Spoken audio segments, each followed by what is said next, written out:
think that we've got ourselves into a really dangerous position when we feel like the only businesses that are valid are billion-dollar unicorn-sized and shaped ones. There's a lot of different ways to do businesses. And so I would think, are the limitations real, or are you putting them on yourself before you get out of the gate? Emma Grede in the house, one of America's richest self-made women, having built multiple billion-dollar brands, and she's now the author of Start With Yourself. She's here to challenge everything you think about ambition, success, and the life you're capable of building. You have to get out of your own way. You got to make sure that your biggest enemy isn't between your own two ears, right? You have to say to yourself, okay, wait a minute, I have these giant aspirations. You've got to get off your desktop, out of your head, and do something. If you could go back to the younger version of you, with all the lessons you know now, what would you say to her? I'm going to be really honest with you and say something that's maybe deeply unpopular because of where we are in this country right now. Very excited about this. One of the things I'm curious about is how you were able to become so successful with your mindset first without having everything growing up in the perfect environment. Because I know you didn't have the perfect environment, the perfect schooling, all the opportunities given to you. So how did you develop a mindset that allowed you to have a thriving life, thriving marriage, thriving family, thriving health, thriving community, and everything else you've created?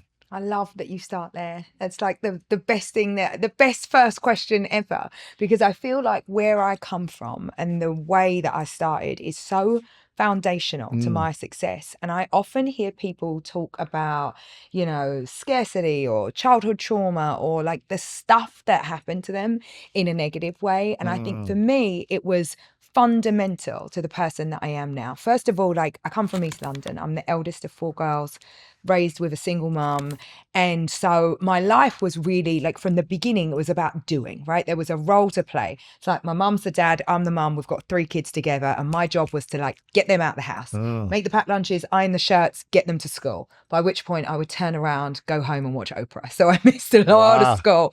But it's interesting because I felt so capable, by like 10 or 11, I could cook dinner for 5 people. And I never thought about it as like, God, this is like such a drain. I was like, look how much stuff I can do. Like, look how capable I am. And I really felt superior to people around me, to the kids around me. Yeah, I really did. I was like, look at these lot. They're like playing in the street. Meanwhile, I've just cooked dinner for 5 kids and all my shirts are ironed for tomorrow. Like, I really believed that. Wow. And I think I was lucky because I had a mum that really, when you come from a place that's like, devoid of hope. Like my mum kind of gave me a lot of hope in myself. She didn't kind of like gaslight me, but she was very much of this idea, she was like, Emma, you're not better than anyone, but no one's better than you. And I've really believed that. I was like, oh, okay. So as I kind of went through my life and it's like I left where I was from in Plaistow. By the time I started getting jobs, and in England, there's such a hierarchical class system. I never imagined that any of these kids that went to Eton or Harrow were any better than me. I never imagined that I didn't think because they had an education and I didn't, that they were better. I was like, you've got one thing, I've got some other thing. Well, my stuff is going to be all right. Well, how did you believe that though, when most people don't see that? Because I think I really knew better. I'd proved my capability. I had proved that I could have an idea of what was going to happen. And I really, in my head, had lifted myself out of where I was from. Like I was always kind of looking over there, imagining what could be in my future. And also I was like my mom, again, I said she didn't gaslight me because she was like, you can have anything you want so long as you're willing to work for it. So I was like, I'm just going to be the hardest worker. I'm going to do the most. And so it's like, I had a paper route. I worked in a deli. I worked in the local shop. I sold fireworks. Like I did anything to get a buck. Really? Anything. I used to sell like Ralph Lauren and YSL shirts to the teachers at recess. I was a hustler in every sense of the word. And so to me, that those dollars, that just meant freedom. That meant like, God, there's like something that I can do. I can take this, I can turn it into this. But I never ever thought that I was disadvantaged. Like that just wasn't in my head. So was it just your mom at home? Yeah. And my mum went to work every day. So she worked in a bank. She would literally get up super early and she'd be out the house by like 7:30. So I was really left to my own devices because she was not coming back. You know, she was going to like bingo after work. She was doing what she You was should doing. have relaxed a little bit. I was left with these kids of mine, my sisters, Yeah. and you know, it was up to me what I was going to do. And I just knew like you could make the day great or you could make the day terrible. And I was like, I've got to make the day great because these kids, they're vibing off of me. Sorry if I don't know this, but was your father never around or? No. So my mom and dad split when I was like 5 years old. So my mom had 3 kids under 5 when she was 28. So when you think about that, like she was such a young woman. It's tough. And it was tough for her. It was really tough for her. So that's why there was never like oh my goodness, do I have to help my mom? It was like, do or die. Yeah. Like, of course you have to help your mom. Like you need to get through the day. Everybody's got to do what they do. So my dad wasn't around. He came back in my life in my kind of late teens. And he's a great guy. You know, in my head, I was like, it didn't work out between them. That had nothing to do with me. And so it's like, I've done so much therapy and so much work on myself and, you know, looked everywhere for the daddy issues. But again, I never thought that was about me. I was like, those two didn't work. Interesting. So you didn't feel like he left you or anything. They just... Let me tell you, in no uncertain terms, he did. But it's just that I never thought that was a verdict on me. No, I mean, listen, I could probably have done with the presence of him. But, you know, I had an incredible granddad. I had amazing uncles. And, you know, in my book, I talk about those people that in my life, like came and rescued me, that came and they were my figures. And I never missed out on like a male influence. And by the way, I mean, my mum is like 5 men. So it was totally fine for me. I'm curious. I don't know if you've shared this, but what is the greatest lesson you learned from the absence of your father during that period of time? No one has ever asked me that question. What did I learn? You know, I learned, I think I learned about myself. I learned that I was capable and that I didn't really need anyone. You know, I learned that I think what was interesting is I was surrounded by all of these women. My nan, my mum's one of 4 too. So she has sisters, you know, I had aunties. I had like a lot of women around me that seemingly were just doing everything and getting on with everything and moaning about it a lot of kind of, you know, no one was quiet in my family, but I learned that women were really unbelievably capable. And there was no sense to me that you would miss out on something by the lack or the void of a man being around. You mentioned beforehand that you've been married for 17 years. You got 4 amazing kids as well. Thriving business, thriving marriage, thriving kids. What did your parents' separation teach you about how to have a thriving marriage? Well, you know, I think that what I learned from my mum is that you don't make compromises on the type of person and life that you want to live. And as I've gone into my marriage, I think I was very clear about that. How did that look? So it's like I've had, you know, quite a lot of boyfriends. I went around before I found the one that I decided to settle down with. And I think I was always really clear about what type of man I would want to be with. You know, I'm a very ambitious woman and it would never have worked for me to be with anyone who is anything other than that and anyone who accepted anything less or from wanted me. you to be something different. Yeah, like that was never going to happen. And so I think that in everything I do, I have really high standards, but I have high standards for myself. I have high standards for everyone around me. And so when it came to like looking for a husband, my standards were high. I was like, I'm cute. I know what I'm doing. Like I'm a good package. I'm a hustler. I'm like, I can make it work. I don't need anyone for anything. And so I think when I was looking and thinking about, you know, boyfriends ever in my life, and certainly whoever I was going to settle down with, I kept those standards really high. I was not going to settle. Like I was never going to settle. And the funny thing is, you know, I met my husband when I was 24. And so relatively early by today's standards. But I knew immediately, I knew that was the man I was going to marry. Wow, really? Yeah. Straight, like I first really day, know. like first moment. Like the first moment, because what I should tell you is that my husband turned out to be my first ever investor. So when I met my husband, I actually started working for him and his business partner. And after about 6 months, I spun out into my own company, and they were my first investors. Pre-relationship, pre-marriage. But you knew when I knew when he was when your I boss. met him. I knew when I met him on the day that he wrote something down on a piece of paper, which was my deal that I would be going into this company. And it's like, here's your equity share, here's your profit share, this is what your base salary would be. I still have that piece of paper. Come on. No, I swear to God. You have it framed? No, I don't have it framed, but I have it in a little book in my frame it. office. Put it I up know, in wouldn't your- it be so good? Just a little reminder. It was a very low offer, by the way, which I yeah. negotiated. But yeah, I really loved him. I Wow. did. Yeah. And so enough to keep the piece of paper. So you met him, he made this offer, but then it wasn't until later when you started dating, right? Yeah, it was like about a year and a bit later. Really? Yeah. But you knew in your mind for a year, Oh, I knew. this is my guy. Yeah. I had again, these things are always complicated. They're never straightforward. He had a girlfriend, I have a boyfriend. gotcha. I'm not that girl. Something inside of you, intuitively, you were like, I was like, that's my guy. It's just a matter of time. wow. Yeah. Yeah. That's Crazy. interesting. That's interesting.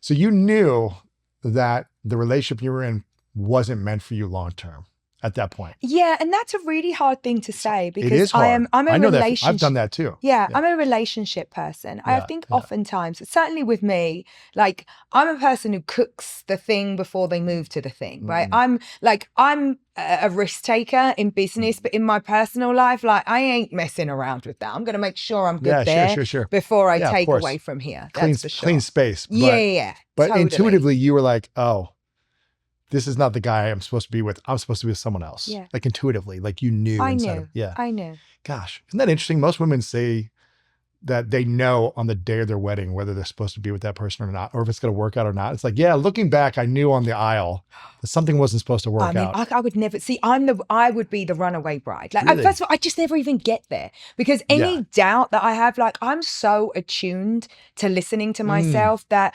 now, it's like if I got like a weird feeling, I'd be like, do you know what? I can't do this interview, and I'm so sorry to waste your time, but I'm out. Like, Wow. I don't go against. Lock the doors. They'll let her Lock leave. the door. I don't go against how I feel. Like.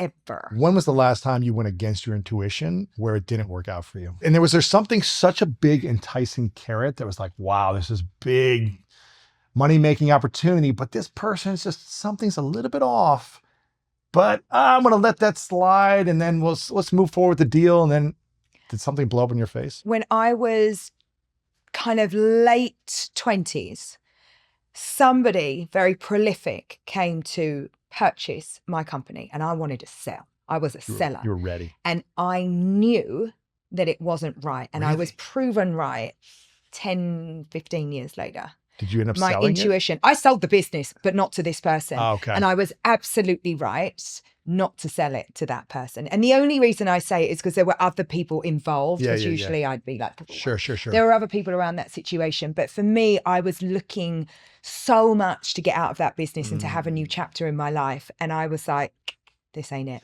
But when was the last time you went against that intuition? I don't know that I do. And I Okay. tell you why, because that comes from a place of real privilege, right? Like I don't need the money. I don't need to make sacrifices. I'm, usually the boss or the leader in the situation. So I don't need to sacrifice my integrity or my decision making to go somewhere. I mean, listen, there are things that I say no to all the time, but also like I'm wired not to be a people pleaser. Like it just isn't in me. I can sense it about you. Even as a kid, before I had choice, like it just isn't my makeup. It's just I'm not wired that way. Until maybe like 4 years ago, I was wired to be a people pleaser. You were? Until about 4 years ago when I actually learned about boundaries and confrontation and just like saying no to people and being like, no, I'm not going to do this. It's also part of where I come from. Yeah, you have Do you know that. what I mean? You have Like that energy. You don't like, "Don't say mess with me." things to make people happy, and it's like, and also you're judged. It's not even like just the toughness. It's like you would be judged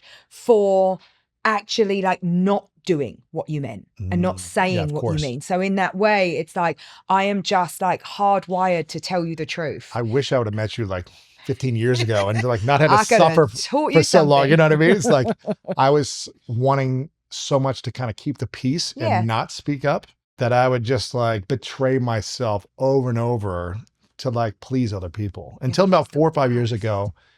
And my wife was actually the one who was like, that I just watched her just confront people and just be like, no, I'm not doing it. And no, in a kind way, not like a mean way, but I was like, wow, that's really inspiring. You know, it's so funny because I remember I interviewed Melody Hobson, who is like my business hero. You talked about it in your book, your mentor, your business mentor. I'm like obsessed with Melody, and she says something beautiful. You know, it's like, you can be honest, you don't need to be brutally honest. Yeah, you don't and have to be mean. I love that. You don't have to be mean about it, but you can be really straightforward. And I think that one of my like superpowers in life is like, no one's ever left guessing around me. No one's like, I wonder what Emma's thinking. You know what I'm thinking. You can tell that right away. It's like, it's like, I've told you, my face has said it. I'm going to have a conversation with you in the moment. I ain't waiting. Sure. And that is also just about like, I don't want to carry stuff around. I don't want to suffer. Like, I am a person who's really, really straightforward. What you see is what you get, and you're going to get it straight away, like it or not. I think you've mentioned twice by now in this conversation that you grew up not needing someone, specifically like a man. I think you mentioned maybe something around that. Like, I was strong enough or independent enough. I didn't need someone to make it in some way. I can't remember exactly how you said it. Where would you be if you weren't in a beautiful marriage though? You know, not that you need your husband, but in some ways we need other people to experience beautiful moments of life and to experience more love and abundance.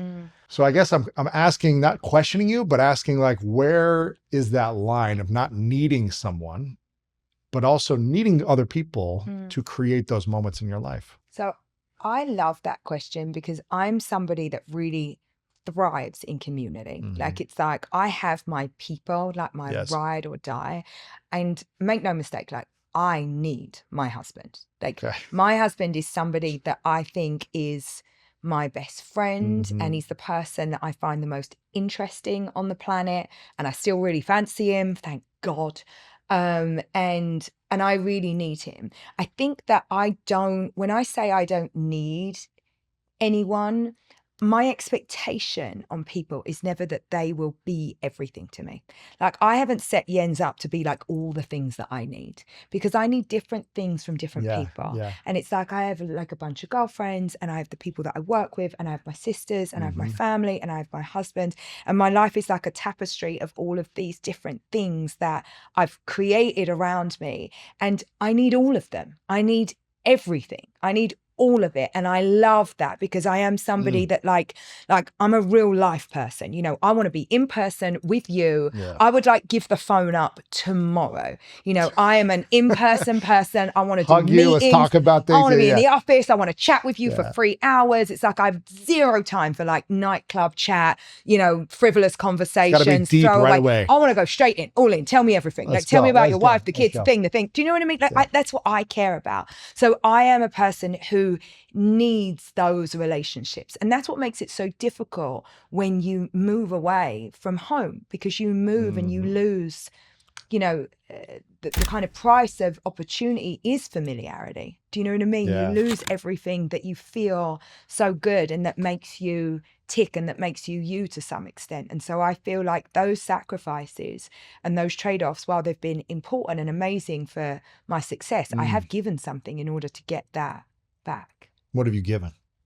Well, you've given up, like, you know, familiarity is an interesting thing, because when you're somebody like me, I don't want to do new people all the time. Like, I would rather, you know, it's like, I'm invited to a lot of things. I don't want to go. I want to I don't want to go. I want to be with somebody that I care about, who cares about me, and talk about that thing that happened. You know, it's like, that's just who I am. And so I think when you leave where you're from, a little piece of you kind of, you know, falls away, because like, I don't have that same connectivity with all of the people that I love. I had to give something up to get something else. Interesting. And so there's a real cost to that, you know? I feel like mentally and in the world, you've been achieving greatness since you were a young kid, from, you know, having multiple jobs to running your siblings' lives and managing all these things, and also having a positive mindset along the way, to transitioning into the business world and being extremely successful. And in your book, you have a quote on page 70 that says, "The ascent to greatness is rarely pretty, and you'll learn the most from failure." Since we're on the school of greatness, what is the thing you failed the most that has taught you about greatness? First of all, I love the name of this podcast. It's Thank so you. good. I Thank stole you. the mug there because I was like, I Take want to it. drink from the School of Greatness every damn day. I was like, let's go. Take it. You know, the reason I try to include all of the mistakes and all of the failings is because they have been, in hindsight, right? So hard when you're in it. But of course, there've been the places where I've grown, and everybody knows that. And I have kind of retrained my mind at this point to look for the fear, to look for the moments where I might not come out on the other side in the best way, because I know that that's where all the growth is. Really? Yeah. Like, and it's a really difficult thing to do because specifically for women, I think that we are sort of engineered in a way where our emotions can take so much of our decision making. And what I talk about in the book is how one of the reasons that I think I've been able to build this life is because I've been able to manage my emotions. Not that I've got rid of fear or guilt or sadness or anger or any of the things that I feel, but I've trained myself to understand what is useful and what is going to get me somewhere. And so when I think about all the failures, I don't look at them as like an assault on me and my character. I'm like, that was just a moment where I had something to learn and life had something to show me. And I had to go through that terrible time to get on the other side. I couldn't have this without that. And so now I find myself going, what scares me? Like, what am I really scared of doing now? Because I am 100% sure that's where the next like moment of greatness is coming from. The School of Greatness is brought to you in partnership with Airbnb. With the FIFA World Cup 2026 coming, there are going to be thousands of fans traveling into cities all across the country. And it's such a cool opportunity to open your home, make some extra income, and be a part of something global. Personally, I started hosting my properties on Airbnb because I wanted a simple way to create extra income, but what I didn't expect was how meaningful the experience would be. You're not just offering a place to stay, you're welcoming people into your world. It's so cool. And one of my favorite things is being able to share the local spots that I love, great places that you can eat, places where you can move your body, and things that make the city feel alive. It becomes more than just a visit for them. It becomes an experience. And during something like the FIFA World Cup, that energy is on a whole different level. You get to be a part of that excitement and create real connections with people from all over the world. And if you've ever thought about hosting, this summer is a great time as we welcome FIFA World Cup fans. Your home might be worth more than you think. Find out how much at airbnb.com/host. I mean, you talk about this, managing your emotions on page 17, you say to reap the benefits of your gut-based intuitions, which we were talking about, and to use your emotions in a healthy way, you need to learn how to modulate and manage them. So what is the first step then to managing your emotions in an uncertain world? Yeah. Isn't that difficult? Because it is so uncertain. And I find that, for me, like my default emotion was always anger. Really? Yeah. Where I come from, it was like the first thing. I wouldn't get sad. I didn't feel like, like I felt angry. About what? Everything, also because that was what was around me. I come from a really blamey culture where it was like, I can't get a doctor's appointment. They're not picking up our trash. The weather. Who are these people taking our jobs? The weather is miserable. And it was this blamey culture where everyone was angry about everything all the time. And there were moments in my life where I've really blown up and been so mortally embarrassed. Really? Like to the point where I felt like the pits of the earth. I've been like, how can I ever recover from this blow up? Like from something you said or did or something emotionally? I did and said, a way I behaved, how I've acted. Like, yeah. And I put myself in anger management counseling just for, like when I was 19, absolutely. I was like, this is not going to serve me. You put yourself in it. Oh, yeah. Something bad must have happened to put yourself in it. Oh, I talk about it in the book. It's my most embarrassing moment ever. I think I can be, as a kid, I didn't understand that there was another way. There was nobody that ever explained to me that you could take a deep breath, that you could go inside yourself, that you can have an emotion and that there can be some detachment from who you are. I thought that was who I am, I was. The emotion was you. I thought it was me. Yeah. I thought that I am that person. And Not so I'm when experiencing this no, emotion. Yeah. no such thing. I really believed that's who I was. And I only had that. That was my default mode. And so when it's like when you know better, you do better. But I had to go out and find that because it wasn't presented to me in that way. Wow. Mm-hmm. That's fascinating. It's kind of like when I kind of had my turning point when I was around 30 years old because I had a lot of anger inside of me as well. And I think I felt like I was being taken advantage of most of my childhood. And all of a sudden the anger just came out kind of in every area of my life. And my friend was like, I don't want to hang out with you anymore. I got in a physical fight on a basketball court, actually in the main streets of West Hollywood. And in a pickup basketball game that had nothing on the line. Like a physical fight in your 30s? That's scary. I was either 29, maybe I was 29. So almost 30, but I got in a fist fight with someone. And I remember walking back into like my apartment and looking in the mirror and just like looking myself in the eyes in the mirror, shaking and being like, I don't recognize who I am. Like, who am I? What am I doing? Like, I'm a grown man getting in a fist fight over nothing. Nothing. And I could have like really done something bad, Thankfully the guy was okay afterwards, but just never know where that emotion could lead if you don't learn to like address it. Yeah. Right. And so that's pretty insightful that you did that at 19. No, and I've learned that over the years, because I think anger is one that for me, I was able to get a grip on and understand, but it's still there. Oh yeah. Right? You still have to like take a breath. Still there, and you don't have to go that far to find no. it. But there are all of these very unhelpful emotions. And I think the older that I've got, the more I've understood, what would I do if I wasn't really scared? What would I do if I didn't feel guilt? And so much of what I'm talking about in this book is like figuring out like a vision for yourself and an idea of who you are. And I think that as a kid, I had a strong feeling that where I was from wasn't who I am. I was like, I am not supposed to be here. This is not the rest of my life. I belong somewhere else. There is better stuff for me. And I was like, what can I do?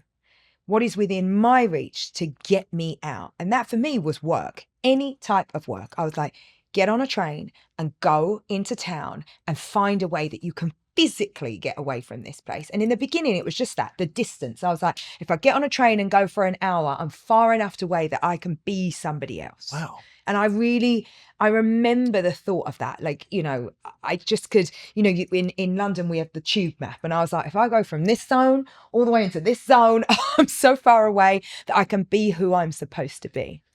Did you not feel like you could be who you were supposed to be at home? No, it was too difficult. Really? There were so many responsibilities, and I was already set up to be mum to, my sisters. And I had to be really tough.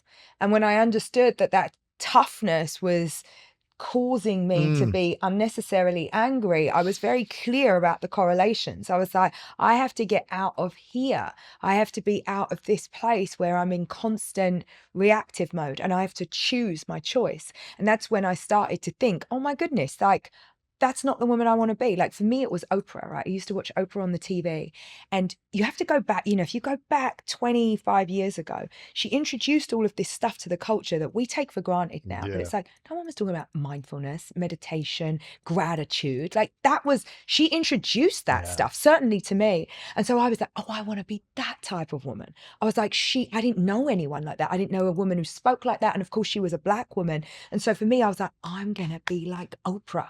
I'm going to be that woman. I'm going to say intelligent things, and I'm going to have a lot of money, and I'm going to be like graceful, and I'm still going to be strong, but I'm going to do it in this like really beautiful and way. Feminine and this. And and I was like, that's it. That's the blueprint. Like she's got it.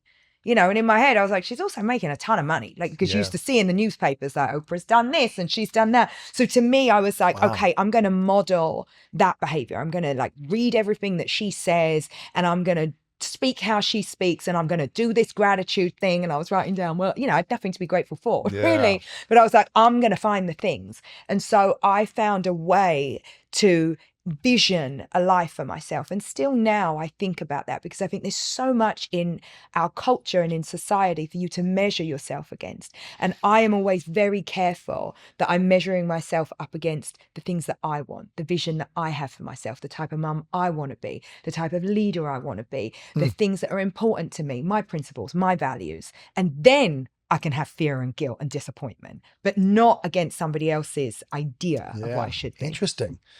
This is fascinating because when I was 13, I begged my parents to send me away to a private boarding school. You did? I begged them. They did not want me to leave. No, who wants their 13-year-old to leave? But I grew up in such a environment, that was just didn't feel emotionally safe for me, And so I ran away essentially, right? And I wanted to get out and I couldn't get out fast enough. And I don't think there's anything wrong with wanting to get away from your environment or wanting to run away. For me, I needed to run away for certain reasons, for my emotional safety. But eventually, I couldn't run away from myself later. I was still running away internally, spiritually, emotionally, psychologically, right? Chasing and running away to try to fulfill something. It doesn't mean it's right or wrong, good or bad, but it's just what I did to survive until I had to come back home to me. What was the thing you were running away from the most? And when did you feel like you came back home to you, to emotional safety within yourself? I think that what I was always running from was a future that looked like all the stuff that was around me. I was scared that I would end up like all the women I could see, crying over some guy that left them, devastated that someone had cheated on them, left broke and alone. I could see that despair all around me. And I was like, that can never be me. That can never be me. And also I saw a lot of women, not my own mother, but they were at the mercy of the partners that they had, right? So when he was up, they were up. New car, new curtains, lovely stuff, all great. But then when that went away, it was gone. You had a drunk husband and, no money and the car goes and the woman's just like, what happened? And I was like, no way. No way could that ever be me. And I saw it in my own family and I saw it in the people around me.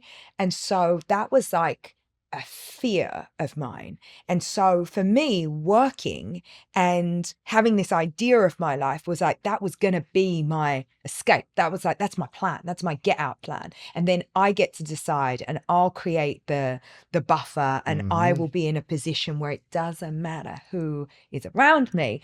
I'll be good. Yeah. And to the point where that still shows up in my life today. My husband laughs all the time. I have my own lawyers. We have a family office and we have our companies and we have, business managers. And I still have my own separate lawyers that will look at my stuff. Because I'm like, I get it. I love you. We're together. We're going to do everything. And he's like, but you know that you are just paying through the nose. Our lawyers are your lawyers. And I'm like, yeah, but you know what? I don't know. I don't want to be one of those girls. You never know. You never know. Wow. You never know. So it's in there still. Still in there. Deep down, it's there. And it ain't You're going still worried. anywhere. Still worried. Still worried. So you still got to start with yourself.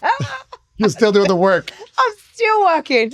Did you guys do a prenup before? Actually, we did a post-nup. We discussed it. And then, with wedding arrangements, we never got around to it. But the nup is there. Oh, yeah. It was fully fleshed out and negotiated. And it's actually a really funny story. We were in a restaurant and it turned out that a very famous agent and her husband were sitting close to us, but we couldn't see, and watched our whole negotiation. And every time I ever see this couple, they're like, no way. Your prenuptial arrangement dinner. We heard the whole thing and they were cracking up and went home and like, why don't we have a prenuptial agreement? But you probably were you making a lot of money then? No. And so that is a great point. No, at that point, we were very uneven. So my husband had started his business journey in his kind of late 20s, early 30s, and he was doing way better than I was. But, I'm always going to bet on myself. I was like, it's a matter of time. TikTok. I was like, just wait. So no, I went in and negotiated like I was already who I am today. Wow. Yeah. That's interesting. What a psycho. Now I think about it, I'm like, what was I being so hard ass about? Yeah. I had absolutely nothing. Like, no, in the future, when I have this. I had a company that I owned a piece in, and I was a salaried person Yeah, yeah. at that time. So I was really betting on my So future. you didn't have a big net worth or anything at the moment. No, at that time, absolutely not. Maybe a year's worth of savings or a few years maybe or something I like that. had very little and was spending, I've never ever spent beyond my means because I'm seriously frugal Yeah, and yeah. I know the price of everything. And when I say frugal, it's like, I love nice things. Like, don't get me wrong, because my people will be out there going, no, what is she talking She's about? spending on this. We just went to Chanel. She's a Yeah, liar. But I am very mindful of Yeah, money yeah, and yeah. it's still, I still understand how much Mhm. every single thing course. costs and the value of everything. I think that's what course. makes me good at my job. You know, it's like if I am expecting a customer to spend $150 on a pair of jeans, they're going to be worth every one of those $150 because Mhm. I have an understanding of what it takes to make $150. Yeah, of So it's course. like I'm fully still in relation to what Wow. things cost. If you go back to the younger version of you, Mm-hmm. with all the lessons you know now Yeah. and all the work you've done, and we're all work in progress for the rest of our lives, what would you say to her? Like Say the to girl who's her- there taking care of their siblings and the Hmm. father's not there anymore and you're kind of helping your mom, you're parenting your mom and parenting yourself. I would say to her what I said, which back in those days, I used to be like, it's all going to work out. Like I really knew, and perhaps I'd made an unfair correlation in the work piece of it, but I was like, if you are just a good girl and you work really hard, it's all going to work out for you. Wow. Like, and I really believed that. Wow. And I still believe that. Do you believe that you would have been able to accomplish the results you have staying in your home environment? No way. Really? No, and I say that in two ways, right? Because for me, home environment Or is your one, city sort of or- East yeah. London, and two, England.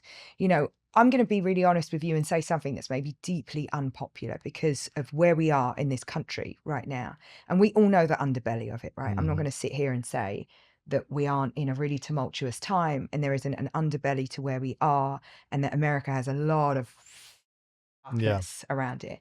Having said that, you know, I look at myself and I think I am the living, breathing embodiment of the American dream. There is nowhere on earth that in 8 or 9 years you can come to and have the kind of success and trajectory that I've had. Wow. And so as difficult as things are right now, you have to look at me and go, wow, this country is kind of amazing because of the people and the communities and the way that you're allowed to come into a system and be successful within that system. So what worries me about where we are right now is that you would take away the single best thing that this country is all about.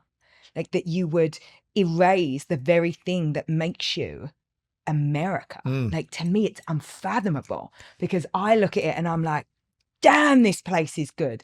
Don't get rid of that. Do you know what I mean? It would be like me without hair or I don't know, like not good, Right. you know, like not a vibe. Wow. Like you need that in this place because that's what makes it so amazing. Like that fabric of the place coupled with those people that are here and the way all of that works together, like that's the magic of America. Where were you in your business or financial aspect of things before coming to USA? I was doing pretty good. So I had created and sold 2 companies before I came here. So I started my first company in my kind of mid-20s, and that was a 12-year build before I eventually sold it. I sold it to IPG Media. And in the middle of that, I got involved in this kind of blog platform thing. Like they were bloggers, not influencers then, before we even had that language, where I aggregated the ad sales and sold, you know, like the ad sales of a group of fashion bloggers. And I also sold that company. So I had done pretty well, not well like I am now, but I had made tens of millions of dollars. Okay, and cool. I was like, to me, I was You made it. rich. You know, I was like, you know, I didn't feel done, but I was very much like, I've done the thing. You know, it's like I've started something, I've built it, I've sold it. I made a lot of mistakes. You know, I had offices in London, in New York, in LA. I closed in LA. It's like I did all of the things. And that made it actually even harder because I was living, you know, I had a house in London. I had a beautiful house in the country, the dream of England, you know. and Get away on the weekends. yeah, you know, take my 2 beautiful kids to my country house. I thought I was like Kate Middleton, you know, I was like queen of the castle.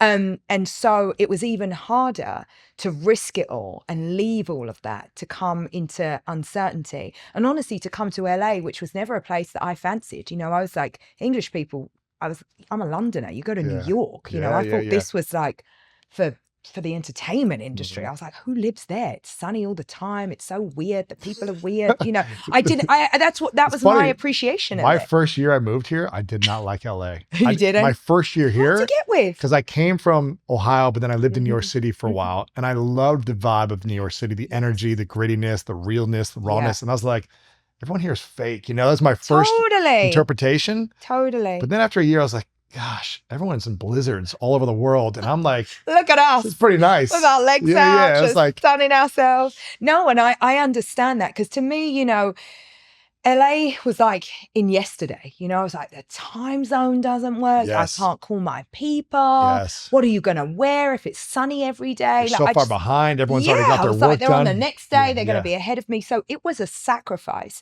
And because I was doing pretty well, it was even harder for me to fathom like why, like everybody around me was like, but you've made it. Like you have all the things, like you want more. Like what is wrong with you?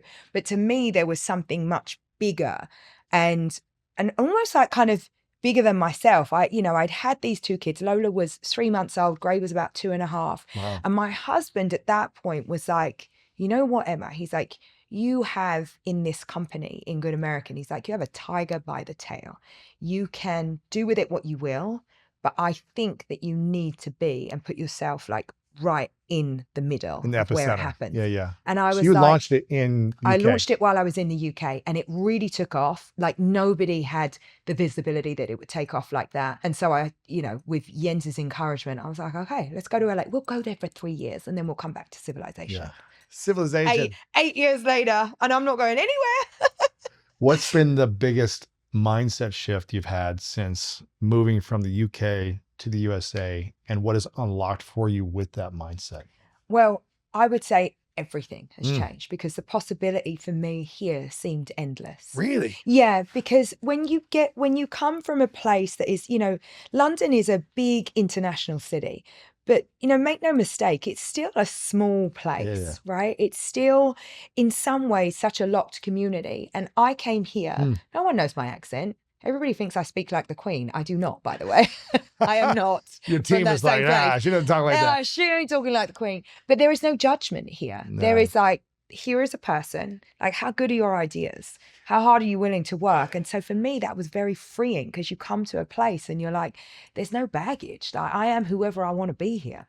Yeah. And people care about results more than anything. They're not like trying to put you in a box, I guess. If you can create something, like the market will decide. Yeah. And that for me, that level of opportunity and that shift into thinking, you know what, I am as good as my idea. And there will be somebody who wants to think about this, to fund it, to get behind me. And so I guess to answer your question, like any limitations that I thought were attached to what I was doing completely disappeared. And I think that I started to think in a much bigger way, and America and Americans helped with that.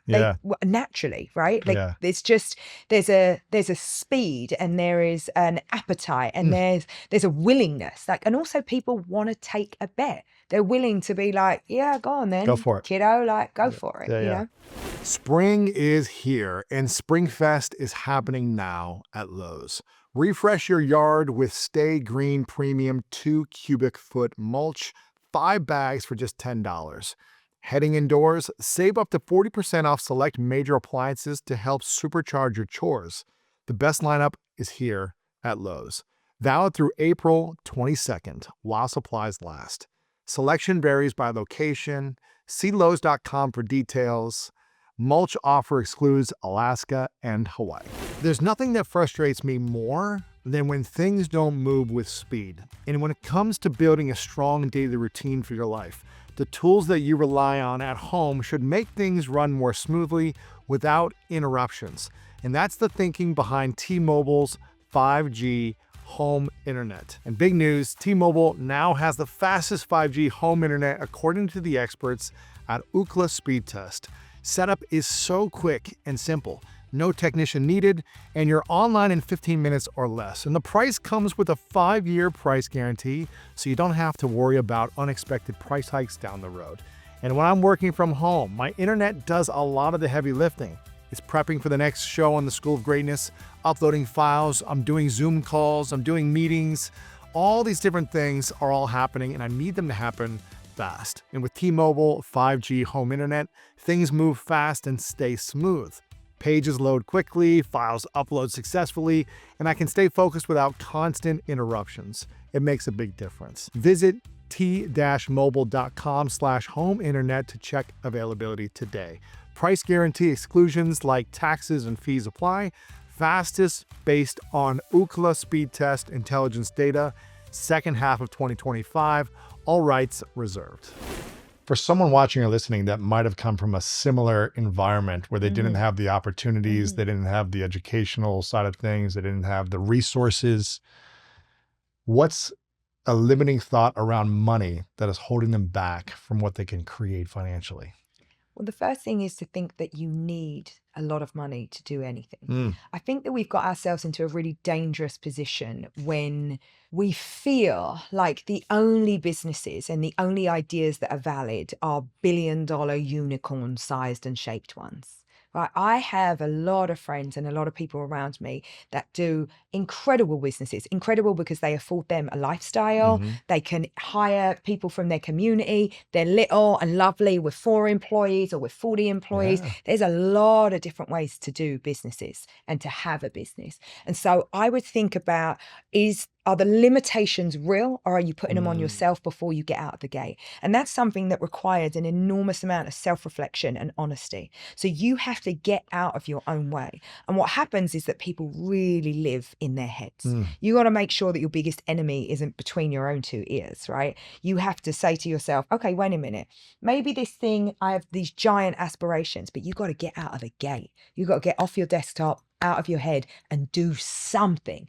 And it also, you've got to understand that life comes in seasons. There are moments, like, you don't need everything to happen to you right away. You don't need it to be the biggest thing. You might do something that goes completely pear-shaped. There's another opportunity and another one and another one. So I want people to understand that actually you just got to do the thing.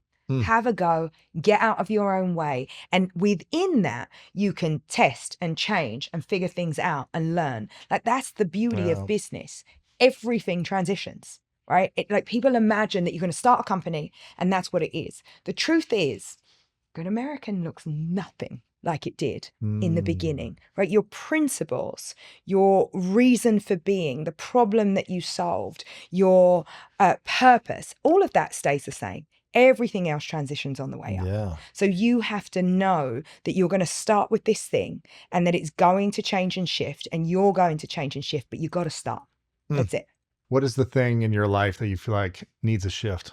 There could be a different balance. You know, what happens is that, and when I say balance, I mean, I have been an owner and an operator for, what am I? I'm 43 years old. It's like 20 years, right? Wow. That's how We're long both I've 43. been.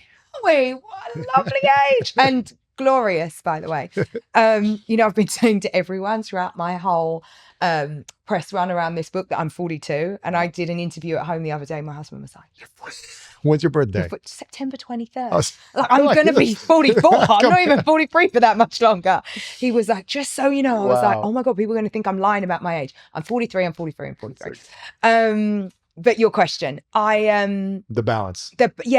so I think that as your kids get older, they require, and this is the crazy thing, because you imagine that they need you when they're babies, right? You have these 2 little precious 5-month-old kids, and you know, there's so much that pours into them, but actually as they get older, they understand things in a different way. And so I'm trying to make sure that I get that right, that I get, like, that I can be around for the things that are important to my kids, not all the things to happen because that's not possible, but that I can be where I need to be for them and fulfilling my own needs. And so it's really just making sure that as my life changes, that I'm part of the design changes. Do you know what I mean? That I am being purposeful and thinking like, what is the shape of that? What does So it need to be? you can't keep doing what you did, while you were launching and building this business at the next season with your kids, is what I'm hearing you say. Because I've been 200% for the longest time. And, I'm really lucky because a lot of what I do, it isn't in the startup phase now, but that is a choice, right? You can choose to stay with that mentality, or you can choose to hire a CEO or a president and shift and change your role. And I think, again, there are seasons. There are moments where I've been 200% all in, tunnel focused. And there are moments where I've said, you know what, I've just had a baby. I'm going to take a minute. I'm going to outsource some of this stuff. Wow. And there's other moments where I have to lean in.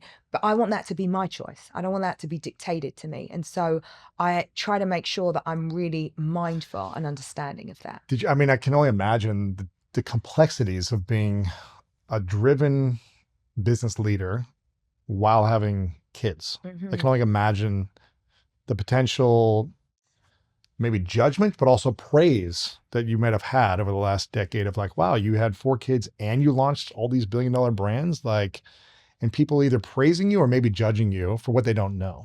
How did you deal with that judgment of people saying, well, was she really, if she's 200% here in her business, is she really there in her family? Like, how did you navigate that internally?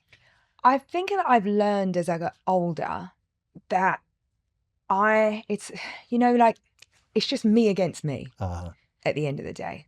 Like, I really tune it out. And I am one of those people that don't really let, it's like everybody's going to have their point of view. And, you've got other parents at the school and people that you work with. And that's why, I'm very clear about what type of mother I intend to be. Like, what is really important to me. Like, I like the kind of I like to wake my kids up in the morning. And I really like to put them to bed. I don't take them to school every day. I don't make their lunches. I'm not at the school gates to collect them. I don't get to every event. If it's a thing that's really important to them, if they're racing, if they're in a play, then I am there. But it's that's okay by me because I have my things and I'm only measuring myself against that. Everything else can just kind of drown out. And I do try to talk a lot about this idea of trade-offs because people imagine, you're trading off stuff you don't want to do. No, the trade-offs are always things that you really want to do. So you have to choose your life. That's the sacrifice, right? It's a huge sacrifice. And so again, that's why I like to think about my life in these seasons because I think there's a time and a place for me to be all in. There's a time and a place where it's like I'm going to be in lockdown. I'm not going to speak and see my friends as much as I want to. That's the reality, right? Something's got to give, and it's usually not going to be my kids. So there's other places of sacrifice. But I think so long as you choose them and you're not impacted by other people's opinions. Maybe this was your British upbringing of having kind of thicker skin, but how did you learn to not focus on criticism in business, success or failure, personal life, whatever it might be? It's not useful. It's not useful. It doesn't serve me. I am not... When I say I'm not a people pleaser, it's like I'm missing the gene. I don't care if you liked it. Do you know what I mean? In a way, I'm like, I really am so... the book is called Start With Yourself. Do you know what I mean? The first interview I did about the book was this wonderful woman. And she said, Emma, I can't believe I opened the family chapter and it starts with you. I'm like, that is so me. I didn't even think about that. But that's how I think. I am right at the top of my list because if I'm not good, then no one around me is good. And I know that feels difficult to hear from a mother of 4, but it's really the truth. And I believe that. I believe that I can live up to exactly the type of woman that I want to be. And I can be a good mom. I believe that I can, do deeply meaningful and impactful work and make a load of money doing it. I don't think it needs to be either or. That's right. I write a whole chapter. It's both and. You make those decisions for yourself. Don't be thinking about what everybody else has got to say because it will never please you. And here's the thing. Nobody's watching you. You know this. Nobody's thinking about you as much as you're thinking about you. So you've got to kind of sit back and go, it's totally fine. No, I'm good with me. And as long as you're good with you and you can lay your head down on the pillow at night and be like, you know what? I feel really good about the decisions that I made. I feel really pleased with the type of person I am. Like, what else matters? Yeah. I'm not watching for other I people's mean, if you opinions. could bottle up that, gene or lack of gene and sell it, that's your next Now billion dollar there's thing. the idea. Because most We need an people, emapeptide. most people are so worried about the opinions of others. They're so worried about the one negative comment or one negative review rather than the hundreds of positive ones or thousands. Yeah. That it cripples them and it focuses on that one thing where it sounds like you don't have that. I just don't think it's useful. Yeah. And I try to focus on the things that are moving me forward. That's I great. always get these questions of how do you do all of these things? How do you have the businesses? How do you have kids? Are you a good wife? And I'm just like, how do I do that? Like, I have a set of goals and I say no to everything that isn't getting me closer to those goals. That's it. I have a set of things I want to do with my kids and I say no to everything else. Like, it isn't that difficult. We made it difficult. We also have kind of like got into this space and place right now where parenting has gone completely mad. Parenting didn't get harder. The expectations of parenting got harder. Back in like when I was a kid, if we had fresh milk and an apple in the house, my mum was like, job done, like they'll survive. Now we have to watch every ingredient. We have to monitor every friendship. We have to understand how our kids are thinking and feeling and playing. And have we got the right developmental toys for the stage that they're at? Like, do you know what? It's I ate not so much that crap deep. as a kid and I turned Come out, on. it's like, It's not that deep. Do Yeah. I think that your kids should sit and be, like raised by the iPad? No, I don't. But at the end of the day, when we've turned parenting into another part of our ambition, that's failure to me, right? My kids need a mom who loves them. They need someone they can rely on. They need somebody that can give them like a big, lovely cuddle. And they need like presence. attention and presence from me for about 15 minutes a day. There are 4 of them. Then it's they're, over, Louis. Then they're moving on. They're then it's bored. They're done. thinking about something else. They're on to the next one. Yeah, And yeah. that has to be okay. Because the spin that we've got ourselves in and this idea that we're constantly failing, like that's about as useful as the people pleasing stuff. It is. Don't do it. Don't do it to yourself. I love that you said your friend opened up the book to the parenting part. It started with you. The book is called Start With Yourself. And also you end the book with your starting with yourself, which I loved. I love when you reference to Snoop Dogg because I love that video when he I want to got thank me. It's the greatest. I feel like in some ways someone could look at that and look at it as an egotistical approach, but I was like, man, giving yourself permission to acknowledge all the hard work that you do or someone does to create it. Yes, you can thank the people that supported you, but you're the one who had to live with you all day long and show up and do all those reps. 100%. And here's what I know that I'm such a team player, right? I really do look at myself as like, I'm the coach. It ain't my job to get in the middle of the game and go and score the goal. But it's like, I'm going to be the best I can be for all of my people. And leadership is what I happen to be very good at, right? It's like, I am really good at building a strategy and bringing everybody along on the ride and saying, here's the vision, here's how we're going to do it. And everybody come with me. Here are the parts that you guys should play. I have to be a great team player, but I don't imagine for 1 second, because I don't know everybody's little piece of the pie, that I shouldn't be the one in charge. Not for a second. Yeah. I'm like, I'm the leader. I'm the one who's doing this thing. And so it's just, I have a great appreciation for everybody else and the role they play. I just also have that for myself. Yeah, that's great. Now I'm curious, Emma, do you feel like you were destined to be wealthy? I mean, it would have been a hard life to live in the way that I wanted to if I wasn't. Let's be fair.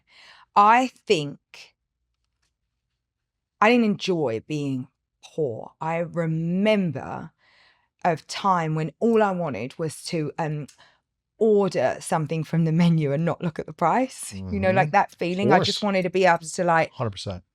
I'll have the burger and the foie gras and a glass of champagne, please, and not worry. And that took a really long time. I think that I was destined to be successful, and I have always been focused on making money. Yes. I always put money in the center of my plans. I never imagined it would find me because I didn't know anybody that happened to. And I never was shy about asking for what I am worth because I have audacity and I have a work ethic that matches it. And so I wasn't expecting anyone to come to me and be like, here you go, dear. But by the same token, I was like, if I work like this, you better be ready to pay me. Like, do you know what I mean? I was like, course. and I'm going to take it.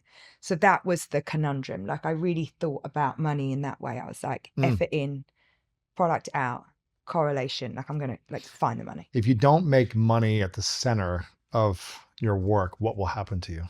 Well, it avoids you, right? And again, this happens, I have a husband who's in business, and he sits on the phone to his guys, and they chat and they tell each other like what they're investing in, and what money they're putting in the market, and what crypto thing to do, and how they paid this lawyer, and this like deal that they did to structure for the house before they had the money.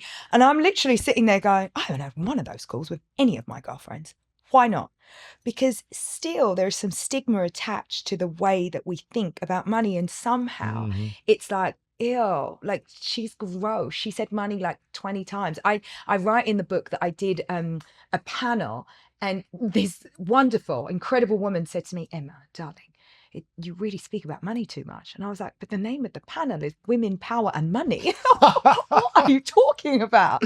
And so I don't think that we should avoid subjects when that's exactly what we want. Yeah. Right. I think that we have to put ourselves in line to get what we're owed. And I don't expect that anybody is coming to save me, that anybody's going to pluck me from obscurity and go, here's the thing that you want. It never happened to me like that. So if you don't ask, you don't get. 100%. Wow.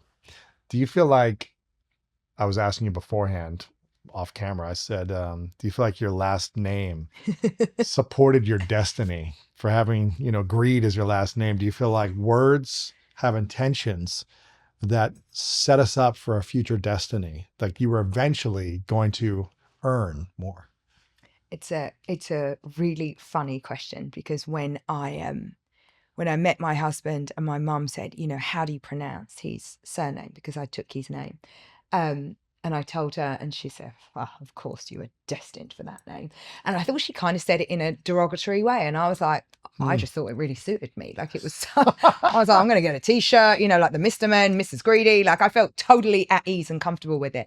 You owned it. You stepped into it. I still feel like that feels like his name, and I've taken that name, and that is our family name. Yeah. I'd have been successful if you'd have called me Emma Poor. Do you know what I mean? Like it was always going to work out for me. That's how I feel. Really? Yeah. But do you feel like anything shifted with taking that on and like embodying that word? Or either way, you because I've been embodying. Yeah. I was a poor kid in, Plaistow, which, so far, I went back there 2 weeks ago. And if you see these photos, it is so grey and so grim and so... Especially in the winter too. Yeah, it's so bad. And, even there, I was like, this is not where I'm supposed to be. This is not for me.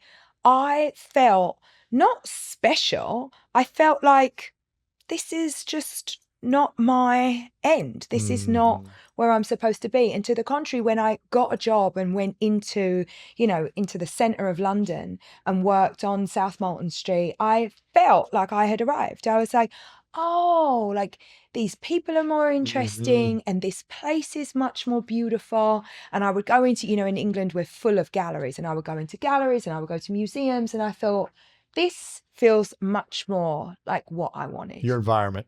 Yeah. Yeah. And again, never ever feeling like I was better than anyone, but better than my situation, for sure. And just a willingness to do whatever it would take. I feel like I've spent my whole life with my hand up. I always, whenever I speak to people and they say, Emma, how can I get ahead in my job? I'm like, just have your hand up. Tell them, I'll do that. I did everything. I worked such miserable, unsatisfactory jobs for ages, because I was just like, I'll do it. What do you need? I'll go. Wow. Please, may I? Like all the time, because I was sure that if I could just be excellent and show people that I was excellent, that somebody would find me, that somebody would recognize that there was a skill. And guess what? It totally works, because when I'm looking at people in my business right now, I'm like, look at that person being excellent, the way she packs up the boxes and puts every bit of tissue so nice and writes notes like beautifully. I'm like, that's an excellent person. That's somebody who takes pride in what they do. Like, people notice when you do that. 100%. They really do. And they notice it in every way. And so I really believe that if you apply yourself and if you work really hard and if you don't try to make it a secret, great stuff is going to happen. If you try to make what not a secret? That you're up for it, that you want more, that you're ready to work hard. But again, it's like, And I'm willing to do what it takes. I too. want you to be with your hand up. Yeah. I don't want to have to come and find you out of 500 people. And that's why I talk so much about, proximity and visibility. I need you there, right in the office, where I can see you, where you can see me, where you can see how I move, where you understand the flow of the business and what we're doing here. I don't want you on a Zoom call. No. I'm uninterested, No. like entirely. And again, people are like, oh, but Emma, you're a woman and a mum. So surely you understand flexibility. Of course I do.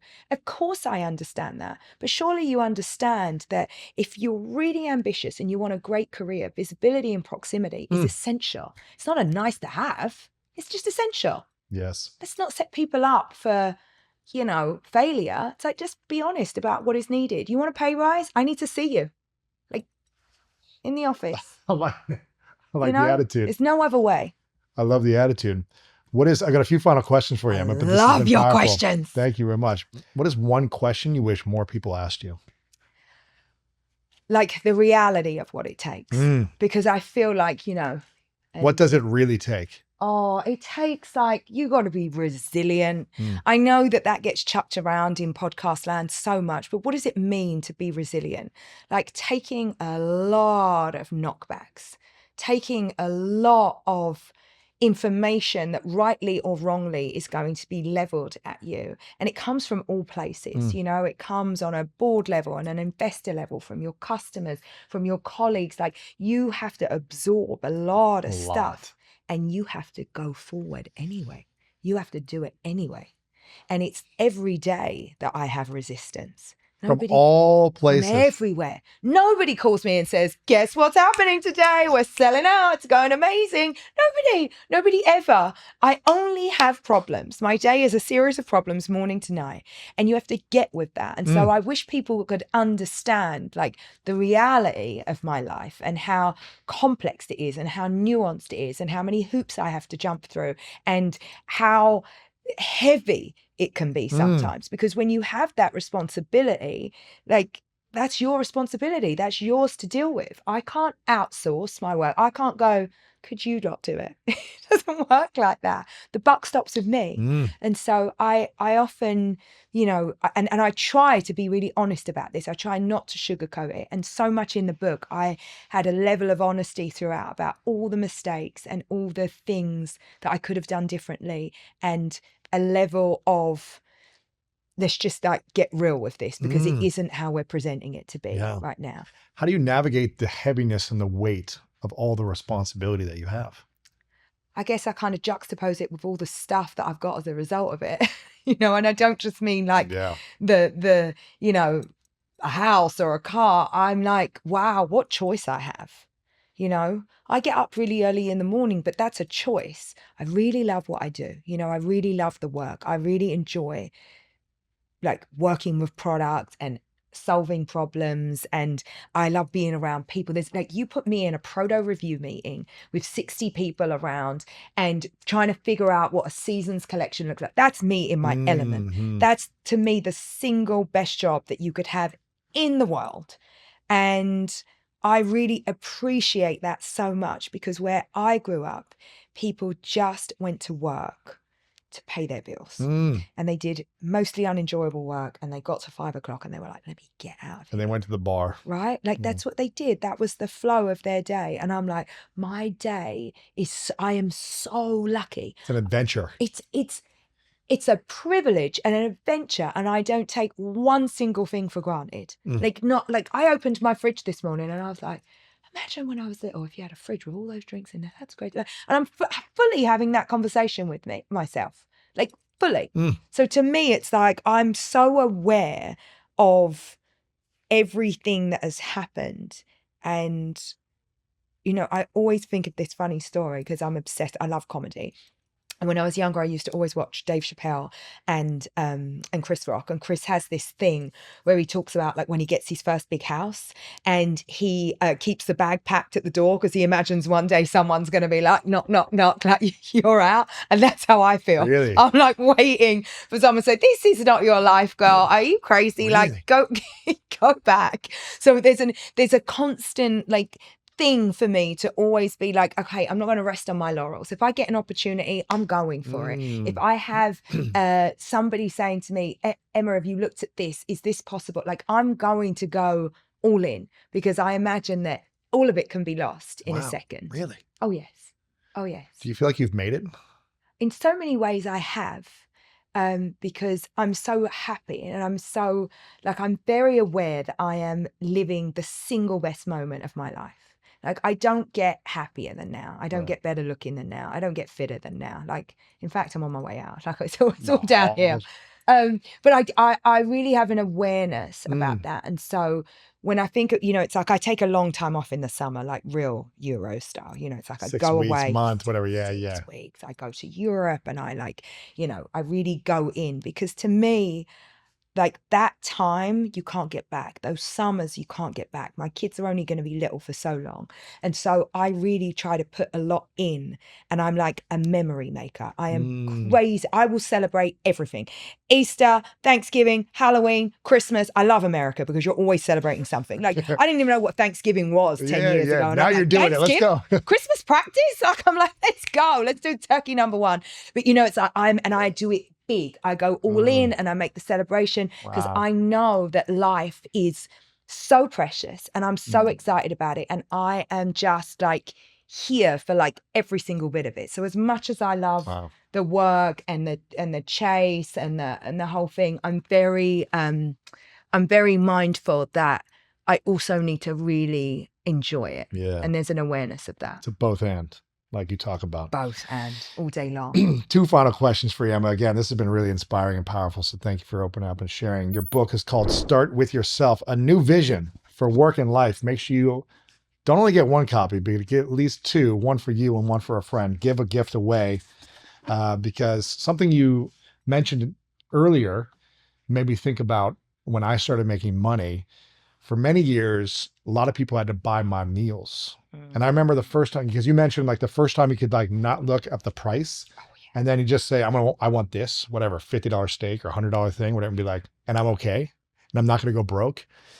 I remember the first time I could pay for a friend's meal. Wow. And the feeling it gave me of like, I'm safe, like I'm going to be okay. And I'm not going to be broke. When for years people had to buy my meals. And it felt very shameful when I was in my mid-20s and I couldn't pay for my own meals. Oh, yeah. And so I want to acknowledge you for the journey you've been on, for all the things you have had to overcome. Even though I know you said like you knew from the beginning and everything was fine, I still know that there was anger for a reason. Yeah. There was a lot of anger for a lot of reasons that I know you talk about in the book, but also that you're probably still unpacking in your own life. And you don't need to share it all here, but I want to acknowledge you for finding some peace in your heart. Because I think you with peace is better you with anger. Oh, God. And I think if you with a level of anger could have created what you've created, I can only imagine what you with all love can do in the world. Can you imagine? And so I really acknowledge you for the journey you're on. We're all on a healing journey forever. It's going to take time for me, you, everyone. But I'm so excited to see you in 3, 5, 7, 10 years with love continued to be added. Not that it wasn't as well, but at a whole different level of your life. And I'm just so excited for the difference that you've made and you will continue to make with that intention living in your heart. So I hope people get to. Yeah, you're welcome. That's such a lovely thing to say. You're welcome. Me too, by the way. Yeah. Because again, I was driven by anger, frustration, whatever it was, not feeling good enough, all those things to go achieve. And I did it. Yeah. But then I was like, oh, but I still don't feel good with me. Next? Why is there still anger in me or why? And then I started to shift and started to do the healing work. And it's like, oh, look what I can create with more love. Right. It's not that I don't have some of that in me still. No. But and you need that little bit in you. Yeah, You have to transform. Yeah, exactly. So I acknowledge you for that. It's pretty cool. People can get your book, Start With Yourself, They can go to your Instagram. You've been creating a lot more content, your podcasts as well. Thank you. EmmaGrede.com. That's GREDE.com as well. This is a question I ask everyone at the end. It's called the 3 truths. So imagine a hypothetical scenario. You get to live as long as you want, but then it's the last day on this earth for you. Oof. And in this hypothetical scenario, you create all of your wildest dreams. All the memories happen, life, it all works the way you want it. But on the last day, for whatever reason, you have to take all of your work with you. This book, this conversation, everything you shared in the world, it's got to go with you to the next place. So we don't have access to your content anymore. But on the final day, you get to leave behind 3 lessons. I call it the 3 truths. What would those 3 truths be for you? I think the first one has to be about who you surround yourself with, because I was so lucky that I had such an incredible family unit coming up, and I've seen what that has meant and the sort of stabilizing factor that had in my life. I felt so loved as a kid. I didn't have much. We didn't have a lot to go around, but it's like there was never a question of whether or not I was loved. And so the big truth would be that, you know, how important family is, and to love one another and to lead with love. Like that was just, you know, and I can't remember who I was listening to. It might have been Oprah recently who said nobody ever told her that they loved her. And I was like, wow, I was told every day, like every family member in my, you know, they kiss you on the lips, like it or not, and they tell you that they love you and they mean they love you. And I always felt that. And I do the same with my kids every day. That's beautiful. So that would be the first thing. That's beautiful. I think the second thing, the truth, is that, and I'm learning this and continue to learn this as I get older, but I have a great friend, Diane von Furstenberg, and she says the most important relationship you'll ever have is the relationship you have with yourself. And I take that so seriously, like how I speak to myself, how I treat myself, how I think about me and my needs, my wants, my abilities. And as you get older, getting close to yourself is so important. And I think that the more of that I'm doing, you know, I'm not religious, I have a spiritual practice, but like really getting close to myself and understanding myself is like probably my best investment. It's beautiful. Yeah. The last thing, the last truth is maybe that your work isn't what you think it is. You know, this idea of self-fulfillment, like I do a lot of nonprofit work. And I'm on the board of the Obama Foundation. I'm on the board of an incredible organization called Baby to Baby. And when I think about the sum of my work, not just in the businesses, but the full sum of it and what I'm able to do, and I would never be able to do what I do in nonprofit world had I not had the commercial reality of my businesses. But the full sum of my work has been so important that you have to choose really carefully where you put your energy as it pertains to your work. And that's a real truth, because I could just keep going and going and be thinking about me. And so much of what I'm doing between my podcast and the book is actually about creating a blueprint and a new model for people outside me. Like I didn't write the book because I thought people care particularly much about what it is that I've done and how I've become successful. I think people want to understand how they can be successful for themselves. And so I think about your work and your energy as being so important, and how you use that is like such a big thing for me. So I would be really mindful about how you use your precious energy as it pertains to your output. Amen. Final question for you. Again, make sure you guys grab a copy. Start with yourself right now. The final question, Emma, what's your definition of greatness? My definition of greatness, it has to be, I guess, self-fulfillment, because I think at the end of the day, that's what we're all here to do, right? We're here to live up to our highest potential. And I think that that is what I'm trying to do. It's what I'm on a journey for. And I think that that's greatness. Emma, thanks for being here. Appreciate Thank you, my dear. What a Appreciate pleasure. The one thing that I feel like has helped me the most is to be kind to myself. So I realized that as a mother, when I became a mom, I spent a lot of mental energy beating myself up, like feeling so guilty. And when I was working, I was beating myself up that I wasn't with the kids, and mentally, and when I was with the kids.